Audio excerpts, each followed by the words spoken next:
بسم اللہ الرحمن الرحیم۔ السلام علیکم۔ نہیں ہے چیز نکمی کوئی زمانے میں۔ ایک آدمی کا بڑا بیٹا بہت ہی لائق اور ہونہار طالب علم تھا، لیکن چھوٹا بیٹا اتنا ہی نالائق تھا۔ جب رزلٹ کا دن آیا تو باپ چھوٹے بیٹے کے پاس گیا اور بولا کہ آپ ابھی تک تیار کیوں نہیں ہوئے؟ آپ کو پتہ نہیں ہے کہ ہم نے آج آپ کا رزلٹ لینے کے لیے آپ کے اسکول جانا ہے؟ لڑکا بولا کہ ابو پلیز آپ مت جائیں، میں اکیلے چلا جاتا ہوں، میں کوئی احسن کی طرح لائق تو ہوں نہیں کہ آپ فخر سے میرے ساتھ سکول جا سکیں، آپ کی بھی بےزتی ہوگی۔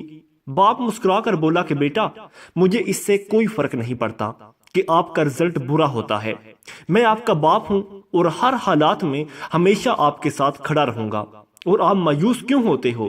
آپ کا اور احسن کا بھلا کیا مقابلہ؟ اور سچ تو یہ ہے کہ دنیا میں کسی بھی دو انسانوں کا آپس میں کبھی کسی قسم کا مقابلہ نہیں بنتا۔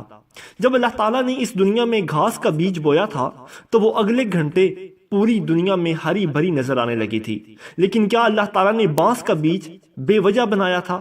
جب گھاس کا بیج لگایا تو اگلے گھنٹے پوری دنیا ہری بھری نظر آنے لگی، اور جب بانس کا بیج لگایا تو پہلے 1 سال کچھ بھی نظر نہیں آیا، پھر دوسرا سال اسی طرح گزر گیا اور کوئی بیل بوٹا نہیں ہوگا۔ لیکن کیا اللہ تعالیٰ نے بانس کو بے مقصد بنایا تھا یا اس کے بیج بنانا بند کر دیے تھے؟ جب 2 سال بعد بانس کا پودا اگا تو بالکل چھوٹا سا تھا اور کمزور سا، لیکن جب بانس کا پودا بڑا ہوتا ہے تو کتنا خوبصورت لگتا ہے، اتنا لمبا، اونچا اور مضبوط۔ پھر اس کے آگے گھاس کی پتیاں کیسی لگتی ہیں؟ تو کسی کا کسی کے ساتھ موازنہ بے مقصد کی باتیں ہوتی ہیں۔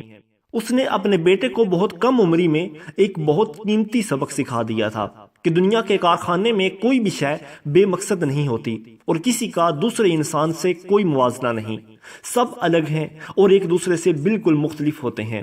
ایسے میں ہر ایک اس دنیا میں ایک انمول رنگ بھرتا ہے، اور جو لوگ اپنے بچوں میں اس طرح کے مقابلے بوتے ہیں اس کا کڑوا پھل ان کی ذہنی بیماریوں کی صورت ساری عمر برداشت بھی کرتے رہتے ہیں۔ اللہ تعالیٰ سب کو عقل سلیم عطا فرمائے، آمین بجاہ نبی الامین۔